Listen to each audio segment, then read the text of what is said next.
우리에게 주신 오늘의 말씀은 신약성경 사도행전 8장 26절에서 40절까지의 말씀입니다.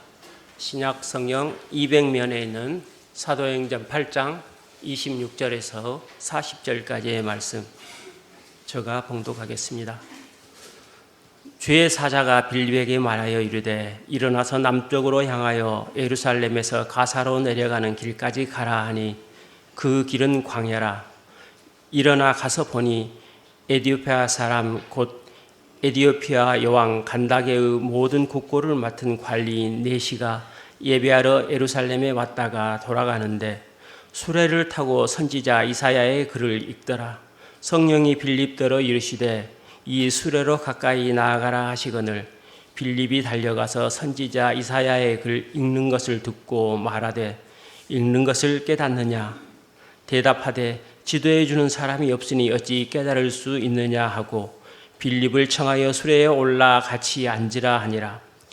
읽는 성경 구절은 이것이니 일렀으되 그가 도살자에게로 가는 양과 같이 끌려갔고 털 깎는 자 앞에 있는 어린 양이 조용함과 같이 그의 입을 열지 아니하였도다. 그가 굴욕을 당했을 때 공정한 재판도 받지 못하였으니 누가 그의 세대를 말하리요? 그의 생명이 땅에서 빼앗김이로다 하였거늘 그 네시가 빌립에게 말하되 청컨대 내가 묻노니 선지자가 이 말한 것이 누구를 가리킴이냐? 자기를 가리킴이냐? 타인을 가리킴이냐? 빌립이 입을 열어 이 글에서 시작하여 예수를 가르쳐 복음을 전하니 길 가다가 물 있는 곳에 이르러 그 네시가 말하되 보라 물이 있으니 내가 세례를 받음에 무슨 꺼리낌이 있느냐? 이에 명하여 수레를 멈추고 빌립과 네시가 둘 다 물에 내려가 빌립이 세례를 베풀고 둘이 물에서 올라올새 주의 영이 빌립을 이끌어 간지라. 네시는 기쁘게 길을 가므로 그를 다시 보지 못하였니라. 빌립은 아소도에 나타나 여러 성을 지나다니며 복음을 전하고 가이사라에 이르니라. 아멘. 목사님 나오셔서 말씀 선포하시겠습니다. 유대인은 이방인과 교제하거나 가까이 하지 않았습니다. 그러니까 이방인의 집에 들어가거나 이방인의 물건과 접촉하면 의식적으로 불결해지기 때문입니다. 그러니까 우리에게 익숙한 표현으로 말하면 이방인들과 접촉하거나 이방인의 물건을 댔을 때에 부정탄다 이렇게 생각했던 거죠. 그런데 유대인이 이방인과 어울리는 경우가 있는데 바로 이방인이 유대교로 개종하였을 때입니다. 이방인은 율법을 완전하게 지키고 세 가지 의식을 행하면 유대인과 완전한 교제를 누릴 수 있었습니다. 이때 세 가지 의식이라고 하면 참회, 그리고 희생 제사, 할례입니다. 그러니까 먼저 이방인은 증인들 앞에서 자기 죄를 참회하고 희생 제사를 드려야 합니다. 그리고 성인 남자의 경우에는 할례를 받아야 했습니다. 근데 우리가 잘 아는 것처럼 할례는 이렇게 말처럼 쉽지가 않습니다. 아플 뿐만 아니라 당시 이방 사회에서 할례는 굉장히 낯선 어떤 수술이었습니다. 그래서 대다수의 남자들은 하나님을 믿고 율법을 지키고 회당에 참석하기도 하고 유대인의 생활 양식과 윤리적인 기준을 따라 살면서도 할례는 받지 않고 온전한 유대교로 온전히 개종하지 않은 채로 남아 있었습니다. 그런 사람들을 가리켜서 성경에서는 하나님을 경외하는 사람들, God-fearers 이렇게 이야기를 하고 있습니다. 그러니까 모든 것들에 있어서 유대교의 하나님을 믿을 뿐만이 아니라 유대교의 관습을 따라가지만 할례가 너무 어렵다 보니까 할례는 받지 않고 남아있는 사람들입니다. 근데 이렇게 하나님을 경외하는 사람들 중에서 우리가 잘 알고 있는 게 이 가이사랴의 백부장 고넬료입니다. 그 사도행전 10장에서 고넬료를 어떻게 소개하는가 보면요, 이제 2절의 말씀입니다. 고넬료는 경건하여 온 집안과 더불어 하나님을 경외하며 백성을 많이 구제하고 하나님께 항상 기도하였다라고 말하고 있습니다. 그러니까 고넬료는 할례만 받지 않았을 뿐 유대인과 똑같이 경건하고 그 다음에 유대인에게 자선을 베풀고 유대인처럼 정해진 시간에 기도를 하는 등 이런 유대교의 요구사항들을 잘 따랐습니다. 근데 본문의 에디오피아 사람 역시 이 하나님을 경외하는 사람이었습니다. 그래서 이 사람도 하나님을 예배하기 위해서 예루살렘을 다녀가는 길이었습니다. 이 누가는 이 에디오피아 사람을 이렇게 소개하는데요. 에디오피아 여왕 간다게의 모든 국고를 맡은 관리인 넷이다 합니다. 이때 에디오피아는 이제 오늘날 에디오피아는 조금 다르게 에디오피아 바로 옆에 있는 수단의 누비라라고 하는 지역입니다.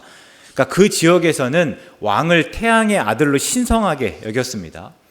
그리고 왕궁의 세속적인 일들은 왕 대신에 왕의 어머니가 수행하도록 했습니다. 그러니까 그런 왕은 신성해서 그런 세속적인 일들을 감당할 것이 아니라 그 모든 일들은요 왕의 어머니가 감당하게 했다 하는 거죠. 이때 왕의 어머니를 간다게라고 불렀습니다. 그러니까 간다게는 왕의 이름이 사람의 이름이 아니라 왕의 어머니를 부르는 그냥 호칭이었습니다. 우리가 이렇게 구약에서 이 이집트의 왕을 파라오라고 하기도 하고 우리 성경에서는 바로라고 이야기하는 것과 똑같습니다. 그러니까 에디오피아 사람은 이 간다게의 모든 국고를 맡은 관리인이었고 또 넷이었습니다. 넷이는 우리가 잘 아는 대로 이 거세한 사람입니다. 그러니까 이 에디오피아 사람이 하나님을 경외하는 사람이라고 할 때, 그러니까 유대교로 온전히 개종하지 않았다고 할 때 어쩌면 할례를 받을 수 없어서일 수도 있겠다라는 생각도 한번 해보게 됩니다. 근데 그게 중요한 것은 아니고 제가 이 본문을 읽으면서 계속 고민했던 거는요, 한번 떠올려 봤던 거는 에디오피아 사람이 하나님을 경외한다고 할 때 그 사람이 어떻게 하나님을 경외하게 되었을까였습니다. 구약에서 에디오피아는 이 구스라는 이름으로 나타나고 있습니다. 그리고 여러 곳에서 구스 사람을 언급하고 있죠. 그래서 구스에 하나님이 전해졌을 수도 있습니다.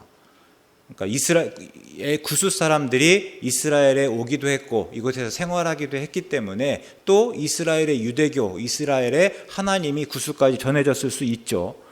근데 어떤 식으로든지 간에 그곳에서 간다게의 모든 국고를 맡은 관리인이 하나님을 경외하기란 보통 어려운 일이 아니었겠다 싶은 거죠.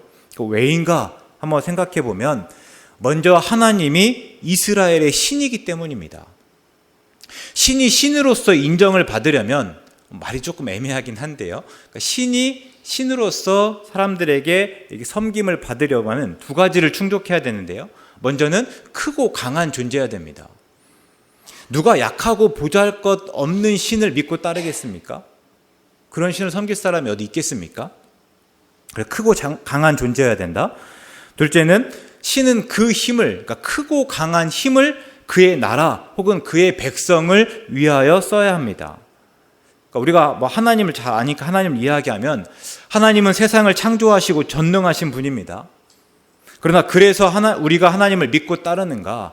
단순히 하나님께서 세상을 창조하시고 전지전능하신 분이기 때문에 우리가 하나님을 믿고 섬기는가? 아니에요. 정확히는 그 하나님이 나를 위하시기 때문입니다. 세상을 창조하시고 전지전능하신 하나님이 내 반석이고 피난처 되시고 그 하나님이 내게 사랑을 베푸셔서 나를 구원하시기 때문이다 하는 거죠. 아무리 세상을 창조하시고 크고 강하신 하나님이라고 하더라도 그 하나님이 나를 위하지 않는다면 혹은 그 하나님이 나를 해하지 않는다면 그래서 나와 아무런 상관이 없다면 과연 그 하나님을 누가 얼마나 믿고 섬기겠습니까? 그냥 그분은 우리와 다른 분으로 상관없는 분이 되어 뿐이겠죠. 그럴 때 당시 신 중의 신이라고 하면 단연 로마의 신을 꼽을 수 있을 것입니다. 절대적인 힘을 가진 듯 하였고 그의 나라를 지키고 그의 백성들을 보호하는 것처럼 보였기 때문입니다. 그러면 이 에디오피아 사람은 이 로마의 신을 선택하고 로마의 신을 경외하기가 쉽지 않았겠습니까? 실제로 이게 이스라엘 백성들이 우상을 숭배한 까닭입니다. 왜 우상을 숭배했을까? 하나님 외에 다른 신을 더 크고 강한 존재로 여겼기 때문입니다.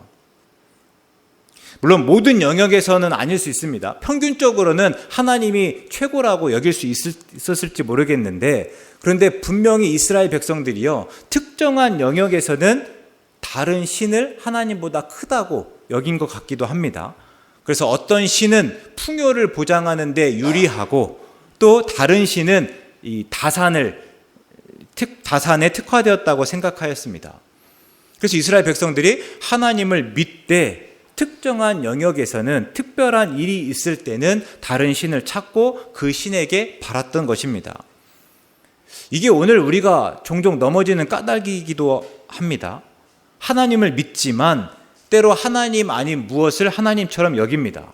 그게 돈일 수 있고 명예일 수 있고 다른 사람일 수 있습니다. 그것이 우리에게 더 많은 것을 보장하고 우리 삶의 문제를 더 잘 해결할 수 있다고 믿고 그것을 찾고 구하는 거죠.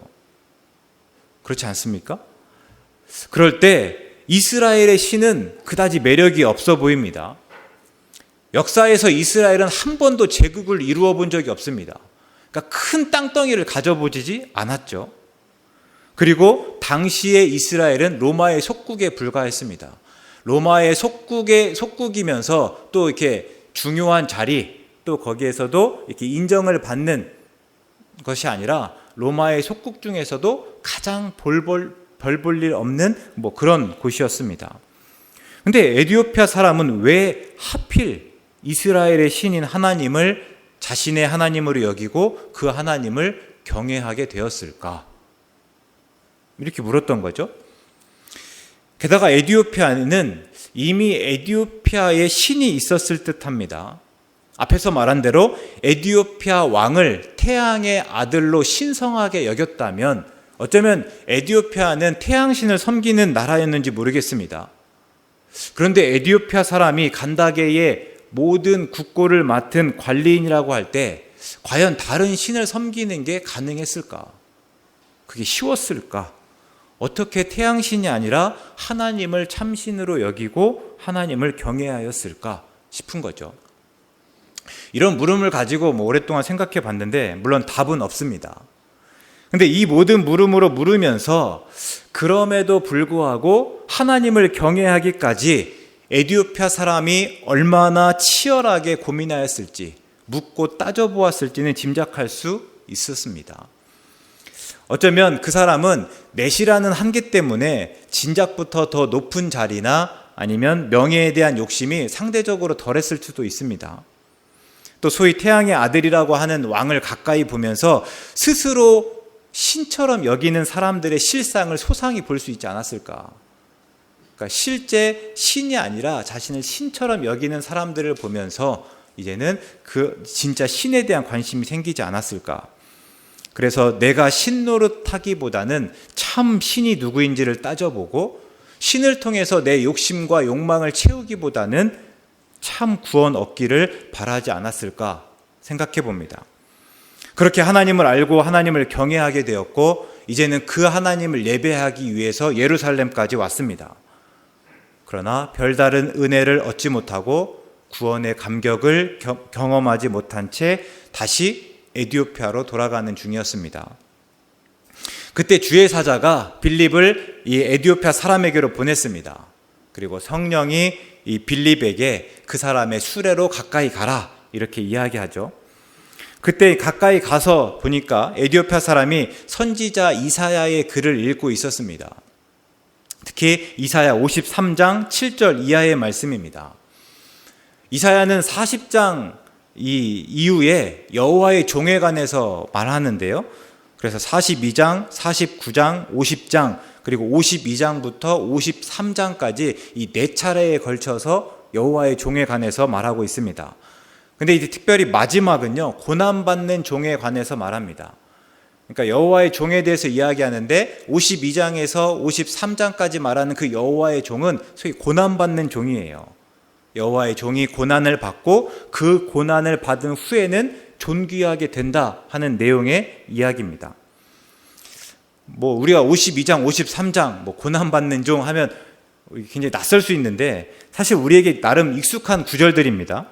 사순절이나 고난주간이 되면 꼭 한 번쯤은 말하고 지나가는 구절들, 제가 앞부분을 한번 읽어보면요, 그 부분, 그 말씀 이렇게 하실 거예요. 이사야 53장 4절부터 6절의 말씀입니다.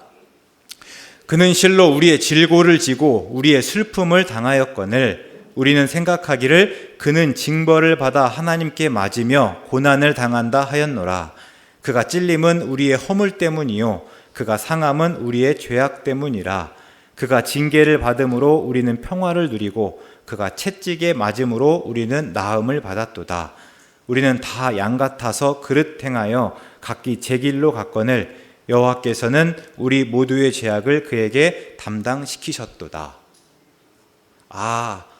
하시죠? 네, 이런 말씀드려요. 그러니까 여기서 그는 여호와의 종입니다. 그 여호와의 종이 고난을 받고 있습니다. 에티오피아 사람이 이 말씀 바로 다음 구절을 읽고 있었던 거예요. 그래서 여호와의 종을 이제는 양에 비유했는데 양이 도살자에게로 끌려가는 듯하였고 털 깎는 자 앞에서 아무 말 없는 것처럼 털 깎는 자 앞에서 잠잠한 것처럼 그 입을 열지 않았다 하는 것을 묘사하고 있습니다. 또 굴욕을 당하고 공정한 재판도 받지 못한 채 그냥 그렇게 죽었다 하는 이야기예요. 이 말씀을 읽고 있을 때 빌립이 에티오피아 사람 옆에서 그 모든 것을 들었죠. 그리고 묻습니다. 읽은 것을 깨닫느냐? 에티오피아 사람이 탄식하듯 대답하였습니다. 지도해 주는 사람이 없는데 제가 어떻게 깨달을 수가 있겠습니까? 그리고 빌립을 청해서 수레에 올라오도록 하고 자기 옆에 앉혔습니다. 그리고 이제 에티오피아 사람이 빌립에게 물어보는 거예요. 그러면 이 글에서 선지자가 말한 양이 누구를 가리키는 겁니까? 선지자 자신을 가리키는 겁니까? 아니면 다른 사람을 가리키는 것입니까? 그리고 빌립이 이 글에서부터 시작해서 예수님에 관한 복음을 전하였습니다. 그리고 에티오피아 사람은 이제 복음을 듣고 물 있는 곳에 이르자 세례를 받았습니다. 이후에는요, 빌립은 성령에게 이끌려 갔고 에티오피아 사람은 기쁘게 길을 갔다. 이게 이 본문의 내용입니다. 그럼 이제 본문을 가지고 한번 묻겠습니다. 우리는 무엇을 묻고 있습니까? 앞에서 에티오피아 사람에 대한 이야기를 쭉 진행했는데 에티오피아 사람은 하나님을 경외하기까지 수없이 묻고 따졌습니다. 그 속에서 엄청 물었을 거예요. 하나님은 도대체 누구신가? 하나님을 믿을만 한가? 내가 여러 가지 불이익 중에서도 그 하나님을 의지해야 하는가? 또 에티오피아로 돌아가는 길에 이사야의 글을 읽었고 빌립을 보자마자 마치 기다렸다는 듯이 대뜸 이 글에서 선지자가 말한 양이 누구를 가리키는지 선지자 자신인지 아니면 다른 사람인지를 물었습니다. 그때 이 에티오피아 사람이 본 이사야의 글은 두루마리였습니다. 두루마리로 묶여 있어서 구분구분 되어 있는 건데, 그러니까 우리 성경처럼 모든 책이 한 권으로 묶여져 있는 책이 아니었어요. 그러면 에티오피아 사람은 자신이 하나님을 믿으면서 지금까지 가지고 있던 그 모든 말씀, 두루마리들을 다 가지고 다니면서 그 중에서 임으로 하나의 두루마리를 뽑아서 그것을 읽었을까요? 여러 가지 두루마리 중에서 하나의 두루마리를 뽑고 그것을 펼쳤는데 그게 하필 이사야의 글이었고 그 글을 읽다 보니 문득 이런 물음이 생겼을까요? 아니요, 그렇지 않았을 것 같아요. 그러니까 에티오피아 사람은 평소에 이사야의 글을 읽으면서 그 물음으로 물어왔습니다. 앞에서 그 사람의 관심이 더 높은 자리나 명예 그리고 신이 보장하는 무엇이 아니라고 했습니다. 오히려 누가 과연 참 신인지 그리고 참 구원을 주는지였습니다. 그럴 때 여호와의 종이 고난을 받음으로 우리 죄를 담당한다고 하니까, 그가 채찍에 맞음으로 우리가 낫는다고 하니까, 그가 고난을 당함으로 우리가 구원을 받는다고 하니까, 그러면 도대체 그 종이 누구인지를 물었던 거예요. 어쩌면 하나님을 예배하러 예루살렘으로 오면서부터 그 사람은 이 물음에 대한 답을 얻을 수 있을 거라고 기대했는지 모르겠습니다. 그런데 그 기대가 깨지자 이젠 다시 그 말씀을 펼쳐들고 답을 구하는 거예요. 그러다가 빌립을 만나자마자 당장 그 물음으로 물은 거죠. 당연한 말이지만요, 우리는 무엇을 물을 때 그때 비로소 답을 얻을 수 있습니다. 물을 때 답을 얻을 수 있습니다. 반대로 무엇을 묻지 않으면 우리는 아무런 답도 얻을 수가 없습니다. 성경에 여러 선지자들이 나타나고 그들이 하나님의 말씀을 선포하였습니다. 그런데 선지자들이 선포한 하나님의 말씀이 갑자기 주어지지 않았습니다. 하나님께서 선지자들의 믿음과 신앙을 보시고 그 믿음과 신앙이 좋다는 이유로 무작정 무턱대고 그 하나님의 말씀을 맡기시지 않았어요. 그러면요, 선지자들이 계속 하나님께 물은 결과입니다. 선지자들은 하나님에 대해서 물었고 오늘 상황에서 하나님의 뜻이 무엇인지, 하나님이 어떤 일을 하실지, 하나님이 어떤 계획을 가지고 계신지를 또 물었습니다. 그래서 하나님 앞에서 우리가 어떻게 살아야 하는지를 물었습니다. 그리고 그 물음에 대한 모든 대답이 이 선지서의 내용이에요. 만일 선지자들이 묻지 않았다면 하나님의 뜻과 하나님의 계획은 감추어진 채 드러나지 않았을 수도 있습니다. 그러면 오늘 우리는 무엇을 묻고 어떤 하나님의 말씀을 듣고 깨닫고 있습니까? 우리가 물을 때에 하나님의 뜻과 계획을 안다고 할 때 우리는 어떤 하나님의 뜻과 계획을 알고 그 뜻과 계획에 동참하고 있는가 하는 겁니다. 우리의 신앙은 물음을 통해 만들어지고 또 물음을 통해서 성장합니다. 예전에 잭 캔필드의 내 영혼을 위한 닭고기 스프라는 책이 있습니다. 한때 유행이었는데요. 자기계발서예요. 그냥 10대들에게 용기와 희망을 주는 책 정도로 여기면 됩니다. 말랑말랑해요. 근데 그 제목을 한번 비유해 보면 우리의 신앙은 내 영혼을 위한 닭고기 스프가 아닙니다. 물론 그럴 때가 있죠. 신앙이 우리를 위로하고 격려합니다. 우리에게 용기와 희망을 주기도 합니다. 그러나 신앙의 본질은 아닙니다. 신앙은 살면서 부딪히는 여러 물음들에 대해서 이미 만들어 놓은 답, 어떤 모범 답안을 내놓는 것이 아니에요. 오히려 언제나 묻고 고민하게 하고 사물을 있는 그대로 보고 그대로 받아들이고자 하는 유혹과 싸우고 하나님과 세상 그리고 우리에 대해서 우리가 가정하고 있는 것들에 의문을 제기합니다. 그러니까 내가 하나님을 알고 있는가? 하나님을 정말 제대로 알고 있는가? 내가 그리고 그 하나님 앞에서 바르게 살아가고 있는가? 늘 묻게 하는 거예요. 마치 진리를 다 안 듯 만족하는 것이 아니라 내가 그래서 교만하지 않고 계속해서 묻고 따지면서 신앙이 만들어지고 또 신앙이 성장합니다.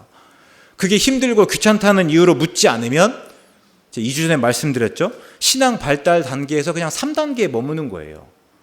공동체의 신앙이 내 신앙인 것처럼 그저 착각하고 실은 없지만 있는 듯 그냥 그렇게 살아가는 거예요.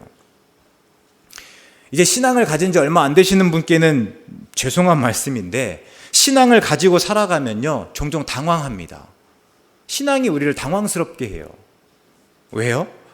우리의 삶과 세상에서 일어나는 모든 일을 그 신앙과 연결해야 하기 때문입니다. 근데 그게 만만치 않거든요.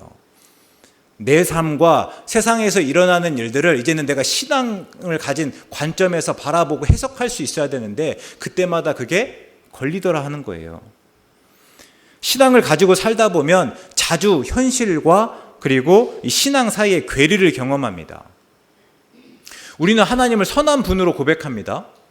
그런데 우리가 살아가는 세상은 선하지가 않습니다. 악이 판을 치고 악이 승리하는 것처럼 보입니다. 우리는 살아계신 하나님을 믿습니다. 그런데 너무나 자주 하나님의 임재보다는 하나님의 부재를 경험하죠. 우리는 급하고 강한 바람같이 변화하는 성령의 능력을 믿습니다. 그러나 우리 교회는 때로 무력하게만 보입니다. 어떤 문제가 생기면 하나님의 뜻이 무엇인지 도대체 모를 때가 많고 때로는요 하나님의 뜻을 알면서도 그 하나님의 뜻에 순종하지 않습니다. 오히려 순종하기를 거부하죠. 무엇보다 하나님은 하나님에 대한 우리의 이해보다 훨씬 더 크신 분입니다. 그러니까 우리가 하나님을 이런 분이라고 생각한다면 실제 하나님은 그 우리의 이해보다는 훨씬 크신 분이라는 거예요. 하나님의 생각은 우리의 생각과 다릅니다. 또 하나님의 뜻은 우리의 뜻보다 더 크죠. 그래서 신앙은 우리로 하여금 계속해서 생각할 수밖에 없습니다. 아니, 하나님이 이런 분이라고 했는데 그 하나님께서 오늘 세상을 다스리는데 세상은 우리가 고백하는 것과 너무 다른 모습이에요. 하나님은 선한 분이니까 세상도 선해야 할 것 같은데 하나님은 선한 분이라고 했는데 세상은 오히려 악한 곳이다. 이런 계속 이 괴리 가운데서 우리가 생각하지 않을 수 없게 되는 거죠. 또 우리가 생각하는 하나님은 이런 분인데 실제 하나님은 그것보다 훨씬 더 크다고 했잖아요. 그럼 우리가 이런 하나님을 아는 것으로 만족하지 않고 계속해서 하나님에 대해서 물어가야 돼요. 하나님은 어떤 분인지 따져가야 돼요. 우리가 그 하나님 제대로 알고 있는지 확인해야 된다는 거죠. 그래서 신앙은 우리로 하여금 계속해서 생각하게끔 합니다. 신앙생활 한다고 하면서 아무 일 없고 고민 없고 그저 지루할 만큼 평안하고 평탄한 게 절대 좋은 게 아닙니다. 아니요, 신앙은 절대 그럴 수가 없어요. 신앙은 우리로 하여금 계속해서 묻게 합니다. 질문을 가지게 하죠. 그럴 때 우리는 과연 무엇을 묻고 있냐 하는 거예요. 오늘 우리가 신앙이 있다고 하는데 그럼 신앙 있는 자로서 무엇을 묻고 있는가? 이 물음을 조금만 바꾸면 우리는 무엇을 묻고 그 속에서 예수님을 어떻게 발견하고 있는가입니다. 에티오피아 사람이 물은 물음, 도대체 고난받는 종이 누구이고 종의 정체가 무엇인가 하는 이 물음은 오랫동안 논쟁의 주제였습니다.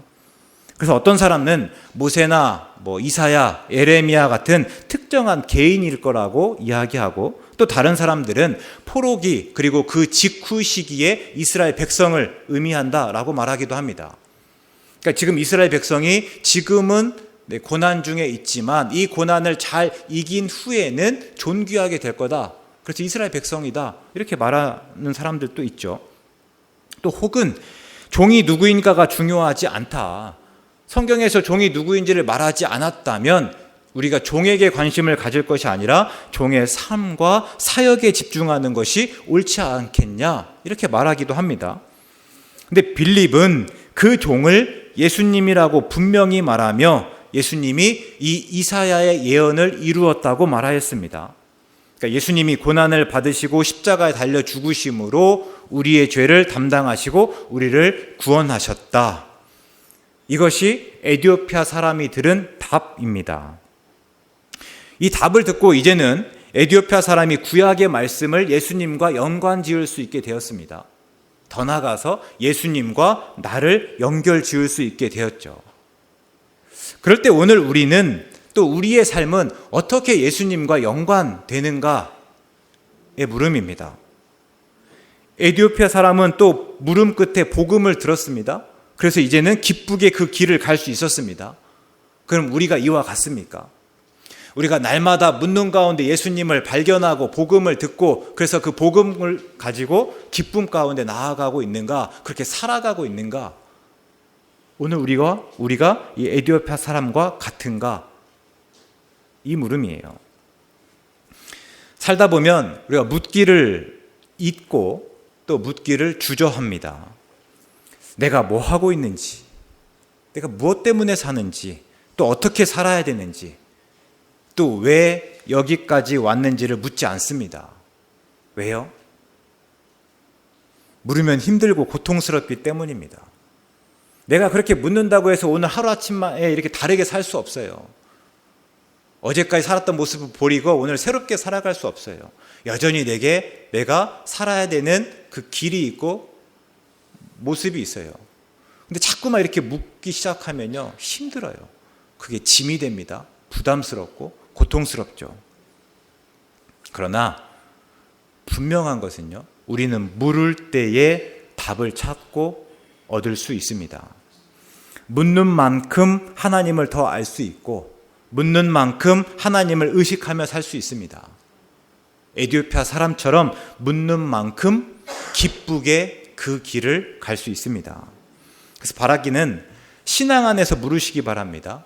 신앙 안에서 답하시기 바랍니다. 신앙 안에서 묻고 답하시며 기쁨을 깨달을 수 있기를 바랍니다. 그래서 하나님의 사랑과 예수님의 은혜를 새롭게 더욱 구체적으로 깨닫기 바랍니다. 그러니까 하나님의 사랑과 은혜, 그냥 내가 아는 그것을 매번 똑같이 그냥 반복하는 것이 아니라 하나님의 사랑과 예수님의 은혜를 오늘은 새롭게 깨닫는 거예요. 마치 내가 이전에는 몰랐던 것처럼 그 하나님의 사랑과 은혜를 새롭게 알아가는 거죠. 물음을 통해서. 또 더욱 구체적으로 깨닫는 거예요.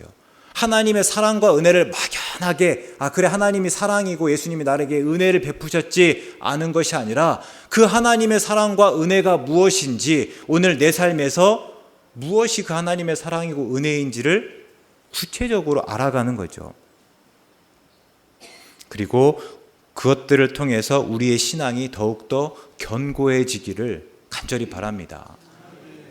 신앙 안에서 묻고 답을 찾고 그 가운데 기쁨 가운데 우리의 믿음이 하나님께로 더욱더 자라나가고 믿음의 뿌리가 더 굳게 자라며 우리의 신앙이 견고해지고 3단계, 4단계, 5단계에 이르기를 주의 이름으로 축원합니다. 기도하겠습니다. 하나님, 우리는 종종 물음 없이 살아갑니다. 무엇을 물어야 할지 모를 때도 있고 묻는 것 자체가 힘들고 부담스러울 때도 있습니다. 그러다 보니 내가 누구이고 어떻게 살아야 하는지를 잊고 그저 사라지는 대로 살아버릴 때가 있습니다. 이 시간 다시 하나님의 자녀로 예수님의 제자로 살아가기로 다짐하고 어떻게 살지를 묻고 따지기로 작정합니다. 우리를 도우시고 우리의 물음에 답하여 주시옵소서. 그래서 날마다 하나님께로 한 걸음 한 걸음 나아가는 우리 모두 되도록 인도하여 주시옵소서. 아멘. 예수님의 이름으로 기도드립니다. 아멘.